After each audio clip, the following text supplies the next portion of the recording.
Faint marching footsteps echo. Whisper of static. What if your history class ... was a battlefield? Not of muskets or missiles, but of memory and meaning. Across the United States, the way history is taught has become a flashpoint. Headlines scream about critical race theory bans. Town halls erupt in anger. Teachers speak in hushed tones, fearing repercussions.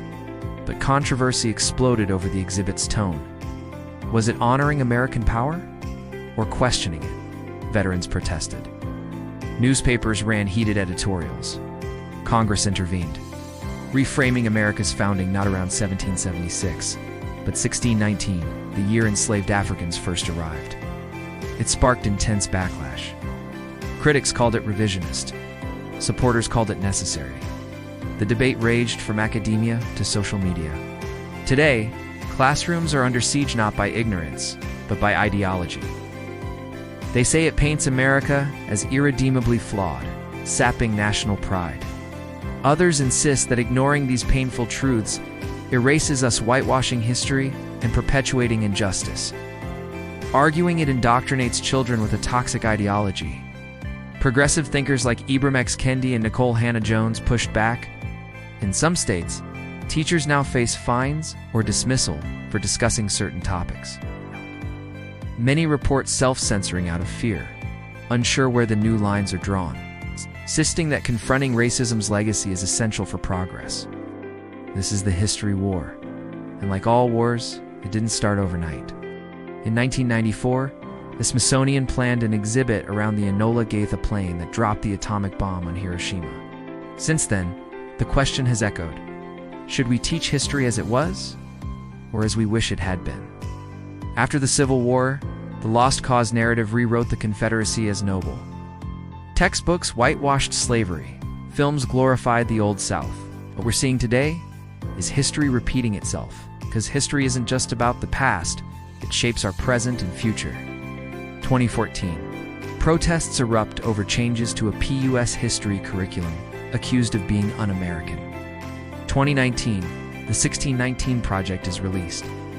They influence policy, shape national identity, and affect how we see ourselves and others.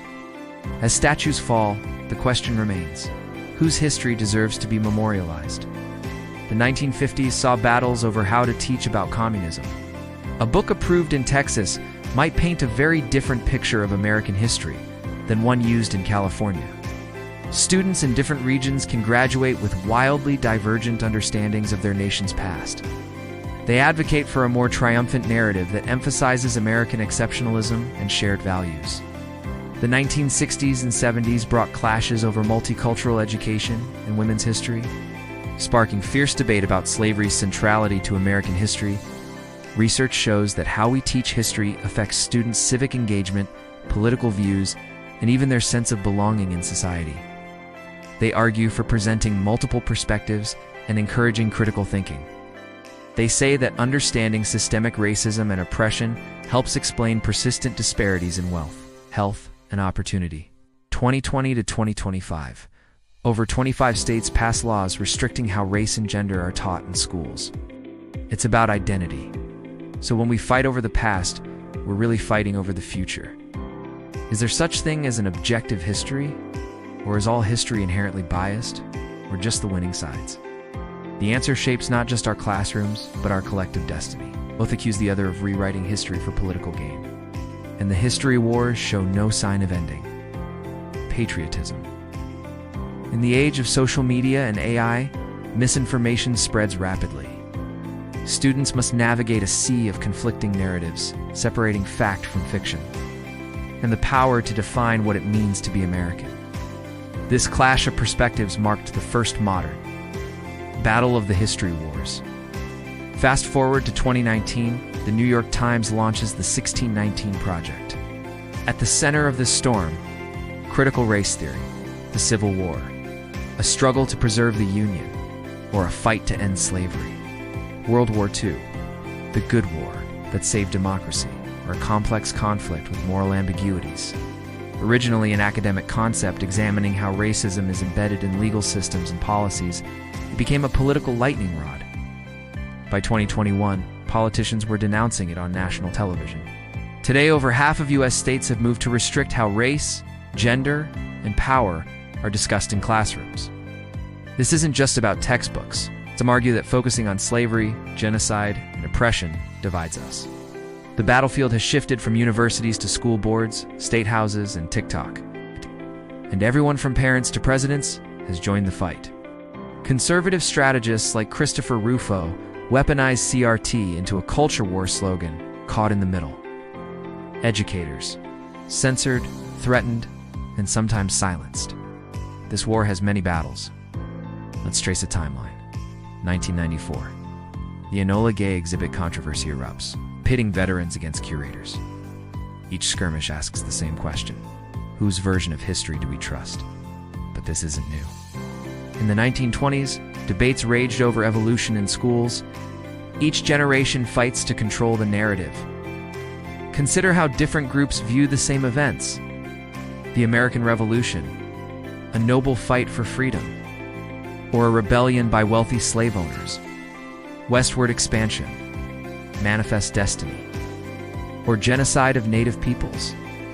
These aren't just academic debates. Take the ongoing controversy over Confederate monuments. Supporters say they honor heritage. Critics say they glorify white supremacy. Or consider how textbooks vary by state. The stakes are high. Proponents of a more inclusive history argue that acknowledging past injustices is crucial for addressing current inequalities. Critics counter that this approach is divisive, fostering resentment and undermining national unity.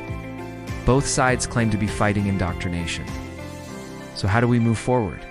Some educators advocate for a both an approach teaching both triumphs and tragedies, heroes and villains. Others push for standardized curricula to ensure all students learn a common set of historical facts. But who decides what makes the cut? Technology adds another layer of complexity. As the battle rages on, we're left with profound questions. Can we teach a history that's both honest and inspiring?